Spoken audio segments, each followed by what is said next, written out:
सो hey guys, कैसे हो आप सभी लोग। Welcome back to my channel AG anime manga. तो गाइस, आज मैं एक्सप्लेन करने जा रहा हूँ बुक ऑफ एस्पर के एपिसोड नंबर 493 को, जो कि काफी ज्यादा अमेजिंग होने वाला है। इसलिए पहली वीडियो को लाइक शेयर कमेंट सब कुछ कर डालना। और बाकी जिन लोगों ने अभी तक इसके पिछले एपिसोड को नहीं देखा है, तो मैंने उस एपिसोड का लिंक इस वीडियो के नीचे डिस्क्रिप्शन में दे दिया है। आप लोग जाकर के पहले उस एपिसोड को देख लीजिए। बाकी तो जिन्होंने ऑलरेडी देख रखा है, तो उनके लिए शुरू करते हैं हमारा आज का ये वाला एपिसोड। तो अब इस एपिसोड की स्टार्टिंग में हमें युनजुआन को दिखाया जाता है, जो कि टाइजिंग से कहती है कि सीनियर ब्रदर टाइजिंग, यहाँ तक कि तुम भी इस लेबर ऑफिस में भाग करके आ गए। ये गंदी सी जगह सिर्फ तुम जैसे लोगों के लिए ही बनी हुई है। टाइजिंग तो उसकी ये सारी बातें सुनने के बाद बेहद ही ज्यादा गुस्सा हो जाता है और अपने दांत पीसते हुए उससे कहता है कि तू अब बस अपनी मौत का इंतजार कर रही है। टाइजिंग युनजुआन से चिल्लाते हुए कहता है, कमीनी युनजुआन, तू ये अच्छी तरीके से जानती है कि वहाँ पे एग्जैक्टली क्या हुआ था। बस सिर्फ रेडियन स्टेज की 4th लेयर की एक पर्सन अलाइट एरिया में पहुँच गई, तो इससे यही प्रूव होता है कि तुमने जरूर से कुछ ना कुछ तो किया होगा, जैसा कि तुमने लास्ट टाइम किया था। टाइजिंग की बात सुन युनजुआन भी कहती है कि मेरे ग्रैंडपा हमारे सेक्ट के 7th एल्डर हैं, इसलिए कोई भी सेक्ट में मेरे खिलाफ परेशानी खड़ी नहीं कर सकता, ना तो आउटर सेक्ट में और ना ही इनर सेक्ट में। और सिर्फ एरोगेंट नोबडी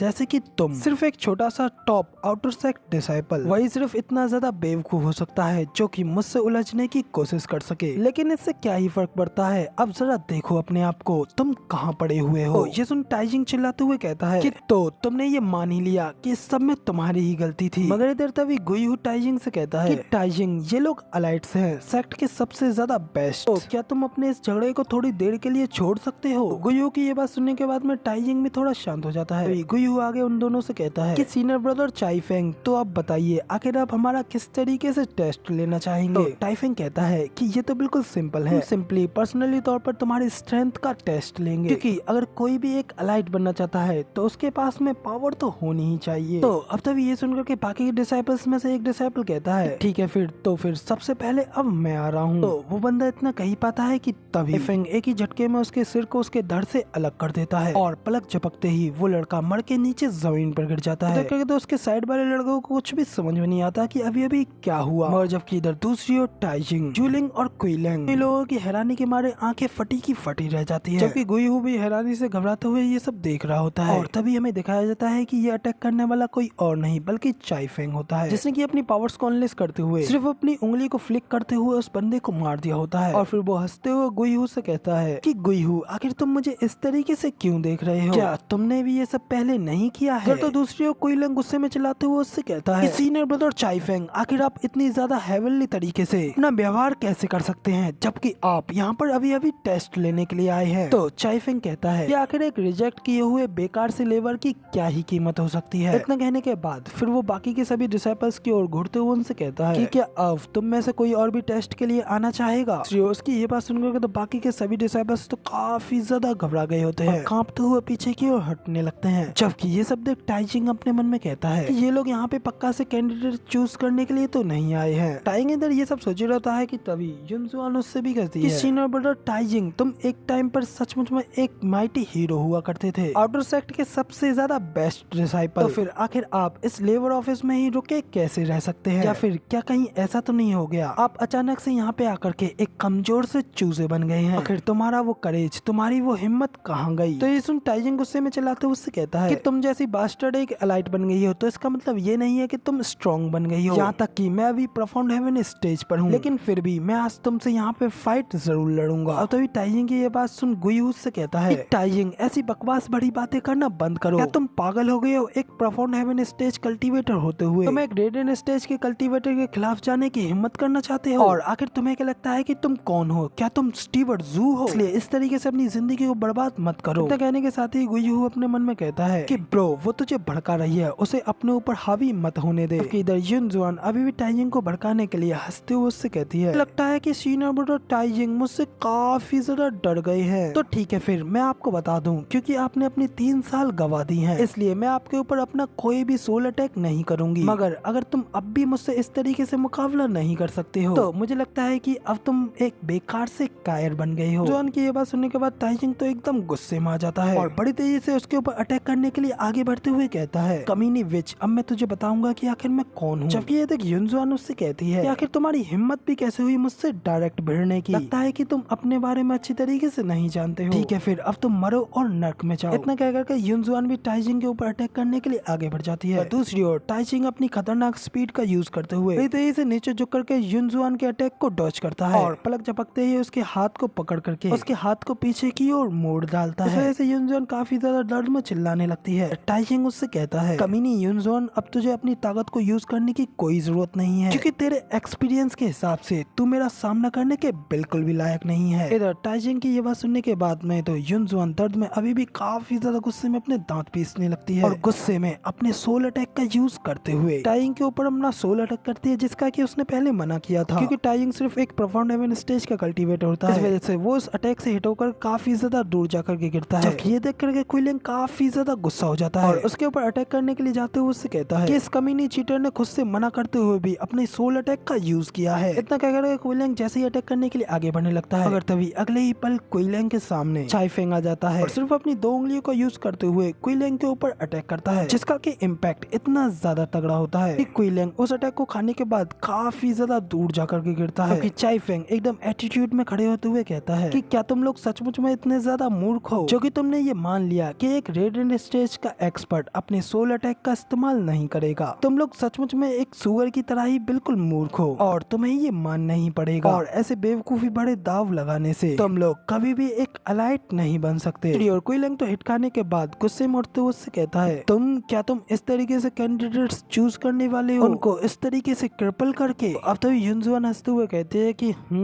कैंडिडेट्स चूज करना, हाँ, तुम जैसे रिजेक्ट मजदूरों के गुच्छे ऐसे इम्पॉसिबल सपने को देखने के बारे में भी कैसे सोच सकते हो। हम लोग यहाँ पर सिर्फ तुम लोगों को ये बताने के लिए आए हैं कि तुम लोगों को अपनी असली जगह पहचान करके अपनी सांसें वेस्ट करना बंद कर लेना चाहिए। तो कहकर के युनजुआन टाइजिंग को खत्म करने के लिए अपना एक अटैक करती है, तो उससे कहती है कि अब तुम हेल में जाओ। मगर तभी अगले ही पल युलिंग बड़ी तेजी से उसके करीब आती है और युनजुआन के टाइजिंग के ऊपर अटैक करने से पहले ही उसके ऊपर अपनी मून शैडो पाम से अटैक करती है और उसे टाइजिंग से दूर कर देती है। युनजुआन भी गुस्सा होते हुए युलिंग से कहती है, बेवकूफ, मेरी अच्छी चीजों को बर्बाद करने की हिम्मत मत करना। युनजुआन के इतना कहते ही चाइफेंग बड़ी तेजी से आगे बढ़ते हुए उससे कहता जाता है कि जूनियर सिस्टर, तुम चिंता मत करो, इसे मैं देखता हूँ। ना कहकर के चाइफेंग अपनी फ्लेमिंग फिंगर से युलिंग के ऊपर अटैक करते हुए उससे कहता है, लो और अब तुम मरो। जबकि इधर उस अटैक को अपनी ओर आता हुआ देख करके तो युलिंग तो काफी ज्यादा घबरा गई होती है। अगर इससे पहले आगे कुछ हो पाता, उससे पहले ही हमारा ये वाला एपिसोड यहाँ पे पूरी तरीके से कंप्लीट हो जाता है। और अब आगे क्या होने वाला है, क्या युलिंग इस अटैक से बच पाएगी, उस सब के बारे में तो अब हम लोगों को इसके अगले एपिसोड में देखने को मिलेगा, जो कि आप लोगों को कल देखने को मिलेगा। फिलहाल तो वीडियो पसंद आई हो तो यार एक लाइक कर देना, साथ ही कमेंट करके मुझे जरूर बताना कि आपको हमारा ये वाला वीडियो का एक्सप्लेनेशन कैसा लगा। और चैनल पर नए हो और आगे भी ऐसी अमेजिंग वीडियोस को देखना चाहते हो तो